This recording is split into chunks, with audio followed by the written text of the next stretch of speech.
Welcome back to From Living in Silence to Living Out Loud. I'm your host, Tally Dolge.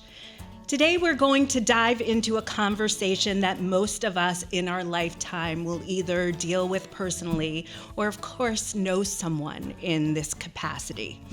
Our topic today will be surrounding mental health in the workplace and changing the conversation surrounding mental wellness.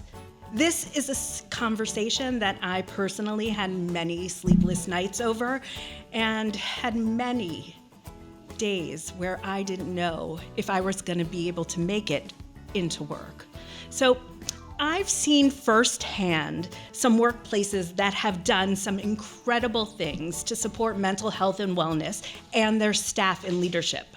I have also seen some extremely dehumanizing and discriminatory practices as well.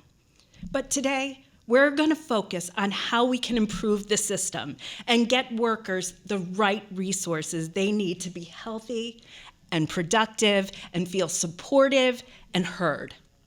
Since we spend such a large majority of our time in the workplace, this conversation is really long overdue. So I'm so excited to have my first two guests who are not only leaders in the San Antonio community, but also don't shy away to discuss conversations, changing the way that we view mental health and wellness in the workplace. Full disclosure, these are two of my favorite people, and every time I have a conversation with them, I get more excited because of their transparency and their authenticity. These two incredible women are leaders in their industry and will bring to light some of the ways that mental health impacts their organizations that they represent. The best part is that they're never afraid to have tough conversations, and I'm really excited for that. So today we have Marina Gonzalez, CEO of the San Antonio Hispanic Chamber, and Jamie Kowalski, Vice President of Corporate Relations at the RK Group. But before we get into this conversation, I'd like to give you a brief understanding of what we're looking at surrounding mental health in the workplace. 63% of people are a part of the workplace globally. More than $1 trillion is lost annually, and over 12 billion working days are lost due to mental illness. The World Health Organization stated in 2019 that 15% of the workplace is living with a mental health challenge. This was before COVID, let me remind you. So we still don't have the full scope of what's going on since COVID. COVID triggered a 25% increase in generalized anxiety and depression worldwide. Yet, we're still stigmatizing mental health in the workplace. The World Health Organization and International Labor Organization have called for concrete action plans to address mental health concerns in workers. So, some of the biggest challenges that workers are facing surrounding mental health in the workplace are discrimination, bullying, inequality, loss of responsibility, alienation, physiological violence, and harassment. So, as I said in my first podcast, we've come a long way surrounding the conversation surrounding mental health and wellness. But this is an area that continues to hide their challenges for fear of repercussions. So, what can we do differently? Hopefully, we can begin this conversation today. Okay, so I'm going to start this conversation with a scenario because I kind of want us all on an equal playing field, and also I really want to bring the audience in to understanding mental health and also showing how normalized it is in a conversation. So let's just say that it's been a month and your anxiety has been at an all-time high. You've had more on your plate than you could have ever imagined in the workplace. And now your boss wants you to come back full-time to the workplace. And you're really, really not feeling like yourself. You're having difficulty sleeping, eating, and just keeping up with your daily life. It feels as if sometimes you're just going through the motions. It's come to a point where you think about when you go into work that you just get sick to your stomach and you start to feel stressed or anxious. You decide to finally use a sick day because going into the office is something that just doesn't seem possible today.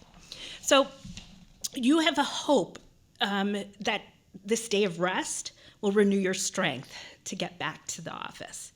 So the next morning rolls around and you did not sleep again the night before. And you can't just bring yourself to go. What do you do now? Is there someone at work that you could talk to? Do you feel if this is brought up, do you feel that this employee would be looked at differently by leadership? This is a scenario that affects so many. And we talk about burnout rate. Burnout is what's happening at every level and at a pace that we can't seem to get ahead of. And our mental health is suffering. So let me ask my guest, Jamie, we're going to go with you first.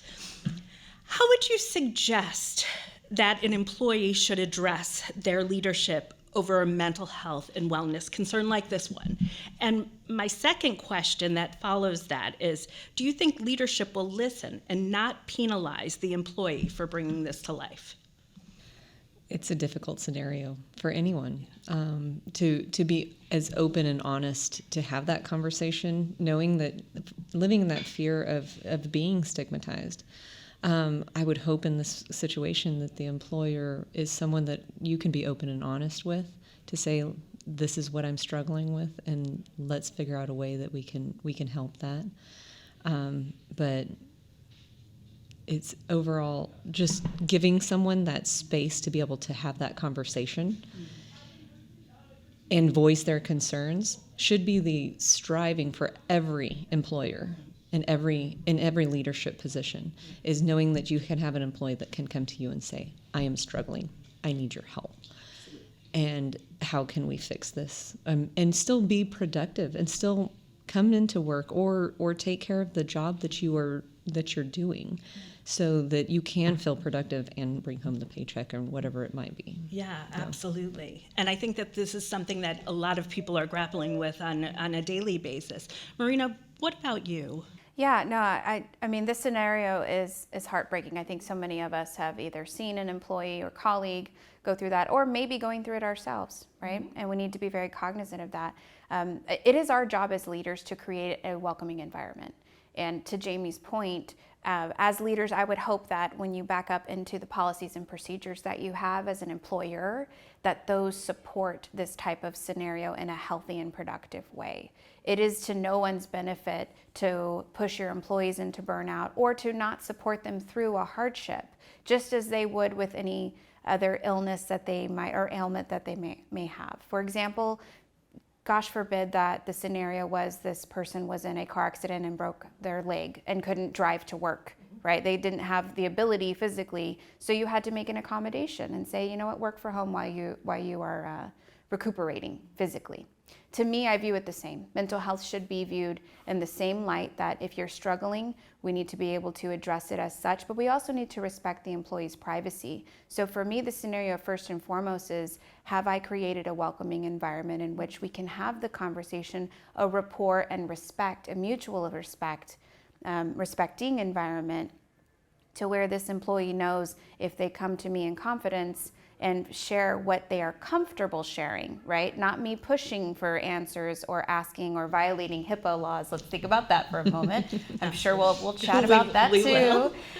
But that's the most important, is when you're talking about what's going on right now in the workplace, which in so many ways, COVID has wrecked so many lives, right? And it's really turned our world upside down, but it's also created opportunities, right? Where this has made this has pushed it to the forefront, that's been bubbling for years, kind of boiling for years, and hasn't really come to the surface, and it forced it to the surface, the conversation about mental health and workplace environment. Absolutely. So, Jamie, have you seen the conversation around mental health and wellness change since COVID, I mean, you have been working, of course, in an incredible company with a lot of people who've continued and have not been virtual. So has something changed? I think that there has been a shift and a move toward more understanding. And like Marina said, those policies and procedures can always be updated and analyzed and worked through. But, we're in a business of celebration. That's what we want to do, is to celebrate from birth to death, we always say. So there are those, everything in between. We have events on the weekends, events on holidays. So that idea of burnout is even more prevalent without COVID being involved with it. So giving those times and opportunities to have the conversations or have those breaks. Take your time. I know you're going to work on a holiday, but maybe the next holiday you don't have to work, or we have more time commitment to January or in the summertime to give you a little bit more of a break, to not push you to a point. And I can't wait till we get hard. into the conversation about work-life balance, because I don't think anybody knows it, and I don't think the women at this table know it that well. So we're going to talk about that. But Marina, why do you think employers are nervous or intimidated to bring up the topic surrounding mental health and wellness in the workplace now?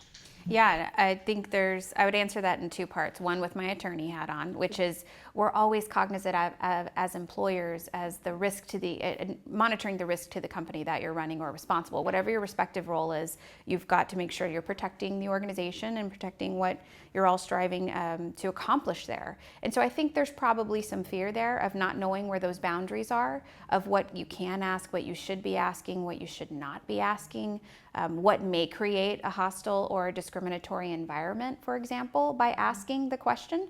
And I think that we've it's come to light more now in terms of dealing with, for example, an employee that's pregnant, right? Mm-hmm. So we've kind of gotten a little bit further in that conversation as to what's acceptable and not, right? And I would think that maybe has happened over the last 20, 30 years. Now, we still have work to do, and I know that's a separate topic, but I use that as an example to say if we were willing to figure out where those boundaries are, we need to do the same here with this topic, because it's all going to come down to the health and wellness of your employee. Absolutely. And as employers, you've got to put those people first, right? That's why we're here, and the best of us leaders are going to try to do that. Yeah. So I think that number one, it's fear, right? It's the unknown. Mm-hmm. And then number two, it's probably what that individual leader is personally comfortable with sharing. They may not be on their own journey of mental health or have that self-awareness, right? So they may not be able to identify in another person that they are struggling or know how to approach that. They may have grown up in a home where you didn't talk about your feelings, right? You just stuffed it down, or hey, don't worry about it, or hey, you're at work, this is not a place for that, where they had this dichotomy, or they've compartmentalized to the point where it's hard for that self-reflection to occur in order to be able to show up present as a leader, to see that in others as a component of taking care of your employees. Yeah. So I would answer that in two parts. Yeah. So let's talk a little bit as leaders about being self-reflective during this period of time. Do you find that to be something new in the workplace, Jamie? Like that leaders have to have the opportunity to say, how am I doing? Like, what am I, what am really looking at themselves, where I think before COVID, I'm going to say very candidly that I think a lot of us were like, go, go, go, go, go, and not have a moment to think about ourselves in the way we're reflected to our employees. So I come from a unique perspective, because I was also a 6th, 7th, and 8th grade teacher before I got into this. So sharing my feelings is something that I'm used to doing, or just being opened up. So I take that experiences that I had at that level and translate into my leadership now. So I am very open and transparent with I am struggling today, and it's okay to not be okay. And that might be unique for some other leaders, and I know that we have several across the board that are like, no, we just, like you said, don't share that. That's not something how we were brought up. But I always try to go into a conversation very open and honest. And to Marina's point, when you say, like, I also need to know those boundaries and say, I can't overstep. That's where I don't want to start asking questions that may be too personal that would cause there to be any kind of concern of discrimination and or discomfort, Yeah. right? I don't want to do that, but I am a habitual oversharer, so it does. Well, I love that about you, and I think that's why we all get along so well. But Marina, I mean, really, what does this look like for you in the workplace to have, to have to be vulnerable? I mean, look, vulnerable is a really fun thing that I know that a lot of us don't like to talk about, but is it something that has to happen in order to connect? I believe so. Yes. My personal philosophy is yes. As a leader, there's many great books out there on it, obviously. And if any of you are nerds like we are here, I know we all read them. But let's take Brene Brown, right? Very popular book, kind of took that to the forefront and made it very much attainable on how vulnerability is powerful. Right, and my own leadership journey in my early 20s, starting out managing a smaller group, I thought that the two were separate, right? I thought the emotions did not equate to professionalism, right? That if those two met, that you weren't doing your job well, that you were making it, too personal or about yourself or about the feelings of what's going on there. But we are no longer able to think that we can act that way, right? And when I, coming into a more vulnerable place, I, like you, Jamie, have, in leading a group or in being in these roles, have found that the most powerful component of building any team, regardless of just a very high-performing team, at the core of it is vulnerability, is an openness, because that's where creativity flows. That's a lot of basis of what Brene Brown says, but unless you have the ability to do that and reach people and build that rapport, then you will have employees scared or concerned to come to you with their problems. So that's where it starts, is do I have a rapport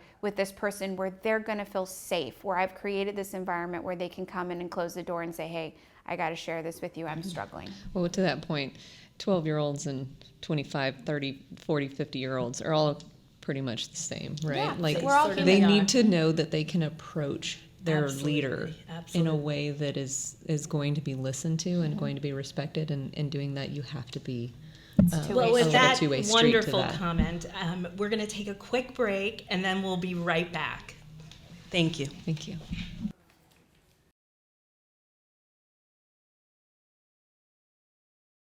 News, weather, Mental health. true crime, and all things San Antonio. KSAT has a podcast for everyone with a local twist. tune in daily for the day's top stories on KSAT News Now. or learn more about South Texas weather phenomena with Whatever the Weather. Deep dive into mystery with true Texas crime stories that happen right here in our own backyard. And count on the KSAT Explains team to answer some big questions about San Antonio. Plus, our newest edition, Living Out Loud, making mental health easier to tackle in San Antonio. Find us anywhere that you get your podcast. Be sure to subscribe so you never miss an episode. Or watch the video versions on our KSAT YouTube page. remember to subscribe there too.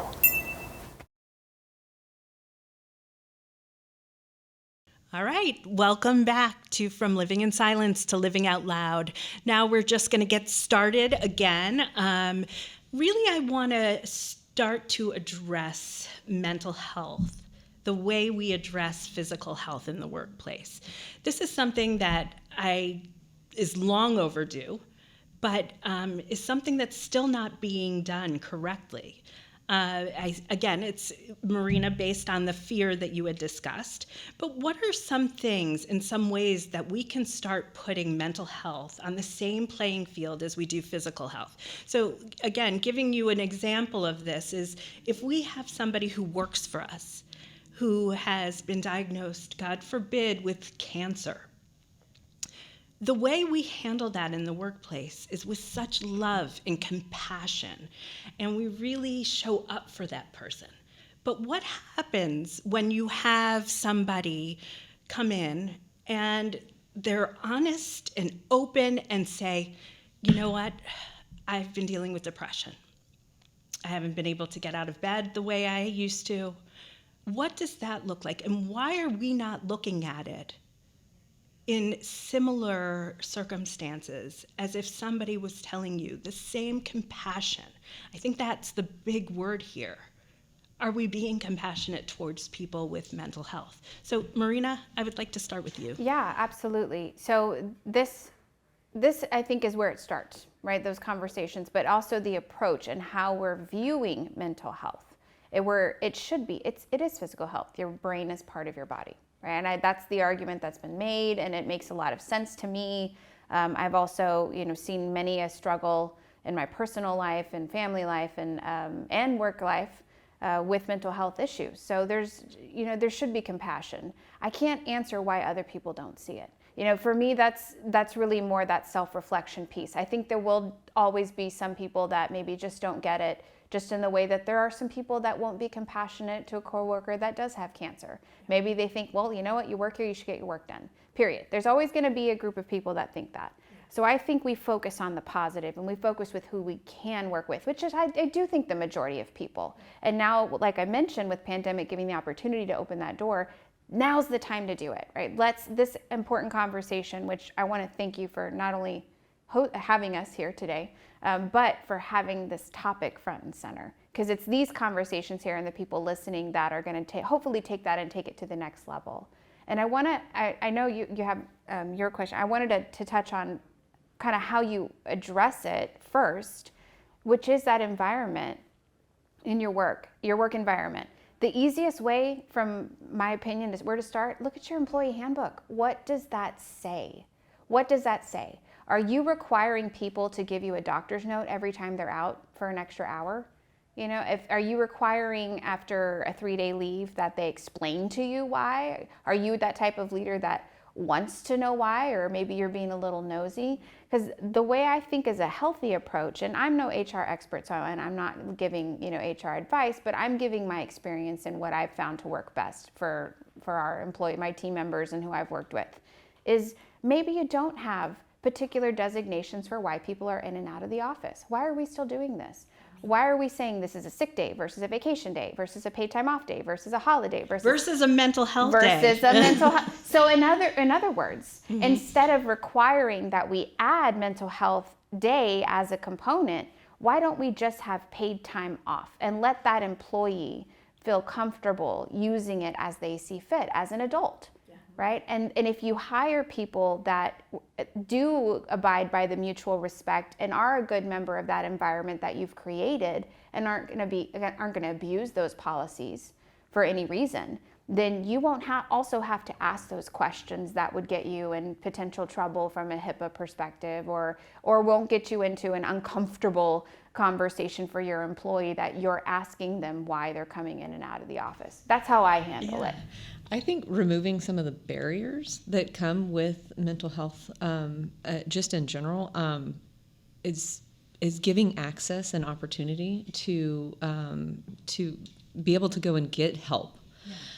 So one thing that we've done, and knowing that the hospitality industry has high rates of abuse and substance abuse, one thing that I've been working with my HR team to try to combat that is to bring in nonprofits that have space and know how to handle, especially in the hospitality industry, but also that addiction side, that to bring them to the office once a month so that you do not now have to take time off, travel to the doctor's office. You are able to they can meet you where you're at. That's amazing. And it's I love that. It's something that we're still in the works of doing, but we want to start to remove those boundaries that come with that. So you may have received a cancer diagnosis, or you've lost a friend, or you are suffering with alcoholism, and you just need someone to talk to. Recently, we just had a former employee, and he's been with us, or was with us for many, many years, struggled with alcoholism, had a lot of other issues. And again, those are things that we as an employer try to help with, but sometimes it's really hard to do that. He recently passed away in a battle with his addiction. And we have come together as a community of our peers, of our family, of our friends to help out him and his family. But the conversation that I had with one of our chefs is he's like, why didn't we know? Why didn't we do more? How should we have said something?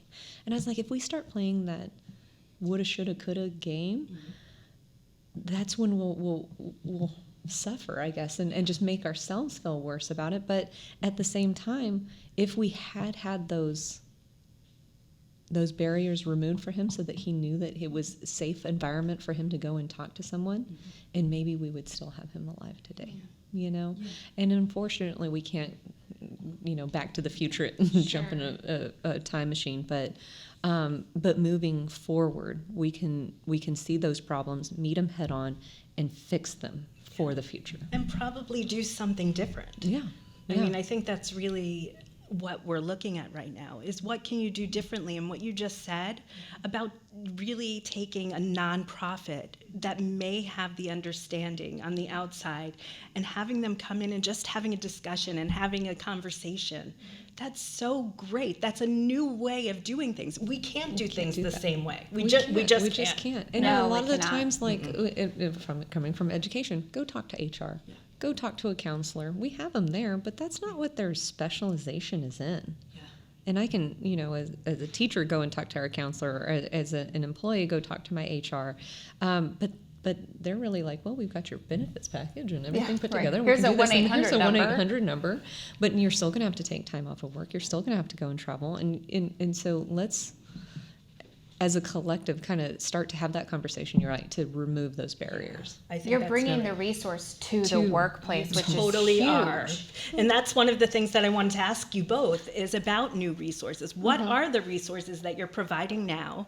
And then what would you also want to bring into the workplace? Jamie, you're doing something really new and exciting, and That's I'm so so cool. proud of you. I think that's amazing. That's so cool. Well, at the Hispanic Chamber, obviously we are the hub for resources for many small businesses in our community, and particularly those that are either run by or employ a majority of Hispanics. And given that we're in San Antonio, that's most businesses here, right? And with the honor of being able to help, one of the things we did last year was the Center for Healthcare Services, as a partner of ours, we did a lunch and learn on mental health in the workplace. For the first time, we're taking on this topic. And again, it's a drop in the bucket of just a step in the right direction, I guess is the best way to say it. But hey, this is not something I would have seen a chamber do 10 years ago, let's just say, for example. We're very much, you think of traditionally what we'd focus on is access to capital, economic development, what's going on in our ecosystem from a business perspective, how to get, grants and loans, all that good stuff. But we have to go beyond that now because the focus has shifted after our great resignation, right? The focus has shifted to the workers, our working environment, and what we can provide in order to retain talented employees or retain dedicated employees that need some help. And I can give an example. I know Please, I would love to hear an example. We were asking about examples. Yeah. I can give an example from a few years ago as a CEO at a nonprofit. And I had one of my VPs, who high performer, dedicated employee, had been there many, many years before I had joined the team, head of her department, all of that good stuff. Also a mom of 4 kids, married, busy home life. And I noticed there was about a month where she started declining in performance. Right, and then she started to, her attitude changed at work. She wasn't happy. She was kind of snipping at people, and I started getting complaints from her colleagues that, her attitude was affecting, that it was not only, they were more concerned, right? It was different. She was always very happy and go-lucky and pleasant, and she started becoming more withdrawn and unhappy, and you could tell. And that example, I remember, we had a weekly one-on-one. So in part of that, towards the end of the meeting, there's always at the end of my agenda a resource. Like, what do you need to professionally develop or personally develop? What can we work on there? That's just an important component, right? And I remember politely and trying to bring it up in a way. And I even thought of like, okay, how do I bring up this topic with her without offending her or without her looking at me saying, what are you accusing me of? And being defensive. And how do I be vulnerable with her so that she can tell me what's going on or feel comfortable to share. And it ended up me saying, in a sense of, hey, I'm concerned. I'm concerned about you. This isn't normal for you. I've been working with you now 3 years. Your track record's always been XYZ. I'm just noticing this. Is there anything I can do to help? Do you need anything? And it was just a question. If I'm wrong, I apologize. But I just am noticing this, and I want you to know my door's open and you can talk to me.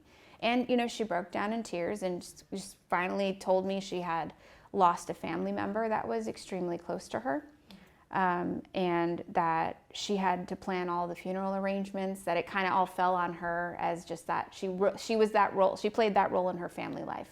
And with that, it was all building up.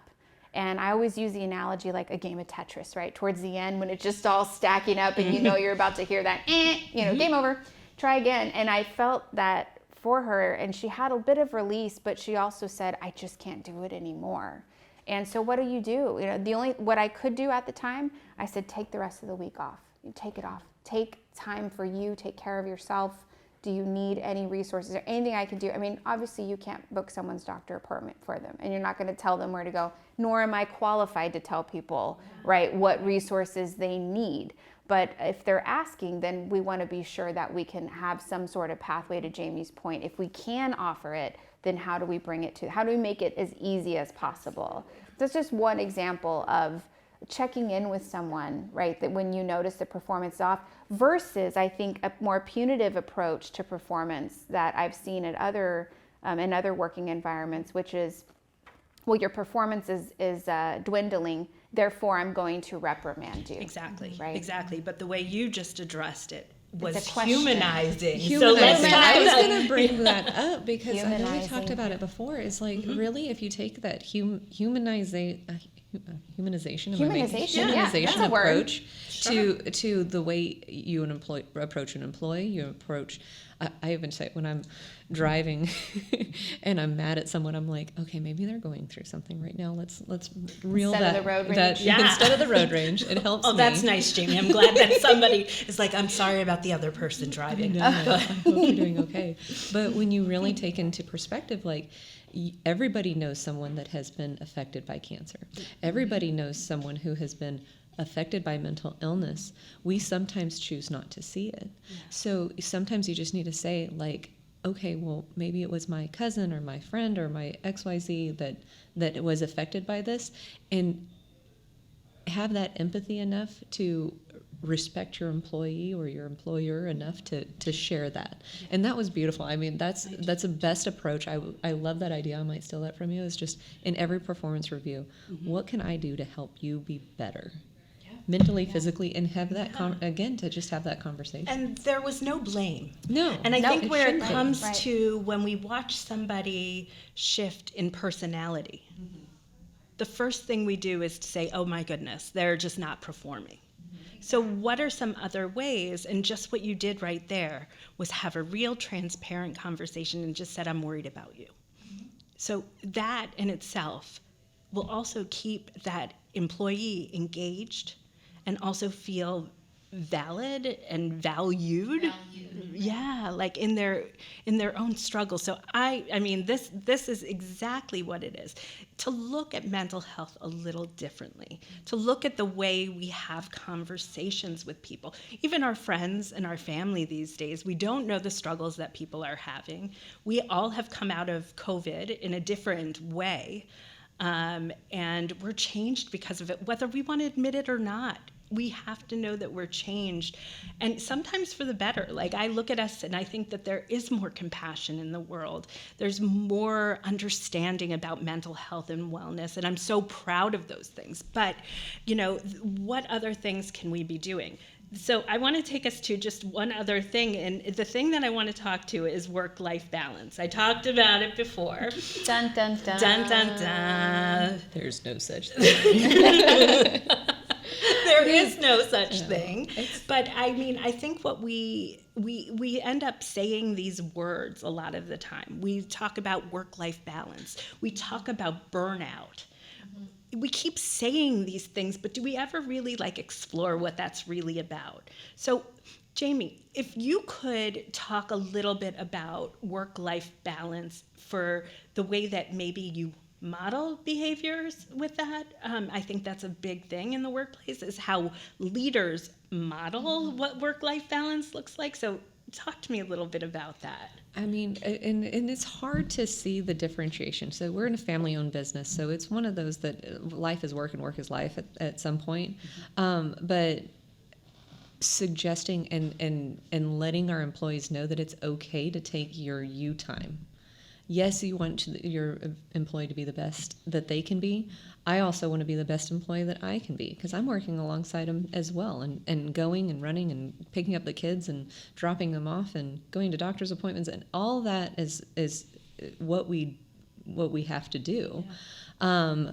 But like you said, giving someone that vision of, you do not have to constantly be blended. You can have that separation. Go home and forget about it for a little bit, and then come back to it. I think that's part of the problem with, coming from the education background and from work here, we are so attached to our phones, right? We're so attached to technology. We need We're to talk about that. We're You'll so come back connected with all of it. Yeah. So it's hard to separate the two. I have 4 different email accounts on my phone that I can, they just sent me this. And I can review it all night long. Right. But you have to be very cognizant and say, I've got to shut this off. Yeah. And say, it's okay if I don't respond to that email right now. Although I will respond to it, so I'm sorry, I can't help it. I know. I think, so that's a really important thing, and I think one of the subjects that I'm going to be addressing in this podcast to come is technology and mental health, because boy, oh boy, please, we're so attached, and I'll tell you, I feel so. It feels like it's like my worst enemy and my best friend, having that. So that's a big piece of it. It is. But so, Marina, what boundaries? I mean, if you're going to talk about work-life balance, what kind of boundaries can you put? Oh, well, boundary is my favorite word. First of all, So, look, there's no cookie cutter answer for everyone out there, because people are in different industries. Like Jamie's talking about these. Maybe non-traditional business hours that you guys have in the event world. That could be up to 2 a.m, right? They're in a wedding or a party for someone. I have this topic, I'm glad we're talking about it, because I refuse to buy an Apple Watch to go with my Apple phone. I know Jamie's rocking hers today. I don't have one. Everyone that I know, including family members, have them and they love them, and I get the benefits, and I've thought about it. And I ultimately decided, no, I do not want one. I won't buy one, and it's not because it's not a great product.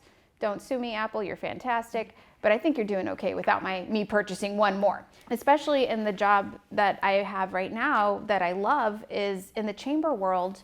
It feels like the whole city's got my cell phone number, right? And it should be that way. I'm very accessible. Part of this role is to be accessible, right? We're here to help businesses. So there are businesses like Jamie's Arcade Group's a member. If you guys needed something, we're there. So it is also being responsive, but while also keeping your boundaries and your peace. So what's important to me that we try to model, and nothing's perfect, right? This is not a perfect model, but I also have become more assertive with my boundaries lately, which is I've got to tell people how I want to be communicated with and treated, right? So when I onboard a new employee, or when I do my annual employee retreat, for example, I have a 7 to 7 rule.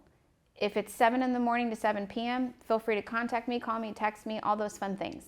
But if you're calling me at 10 p.m. at night, it better be because the building's on fire, and you should not be calling me, you should be calling the fire department, right? Because I can't go put it out.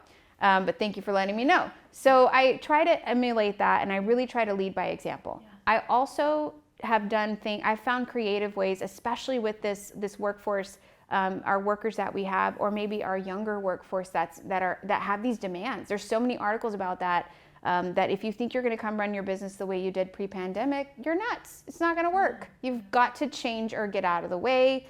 There's a great quote about it that I won't, botch and mess up here.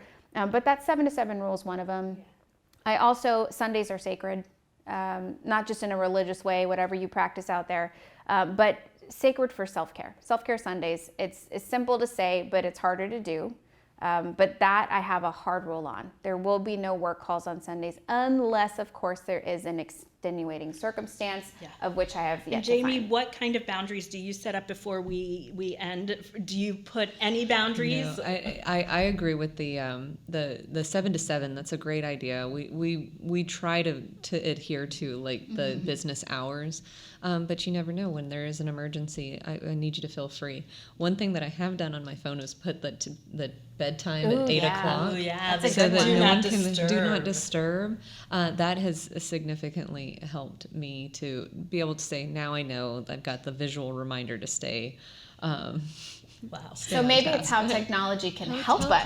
That would be Can great. help our mental That's health. what we can do. But I mean, first of all, I could go on forever with the two of you. You have been remarkable. I've learned so much. I've learned a lot about how we could do things and do things better in the workplace. So I would like to thank both of you so much. And honestly, you're both coming back. There is no way you're not. We're going to be able to talk about technology and we're going to have a great time. But for all of you, thank you so much for joining us today. Please log on to KSAT12 for more tools and mental health resources. We can't wait to see you back here in our next month's episode. And remember, I go through it so you don't have to. Thank you and have a wonderful month.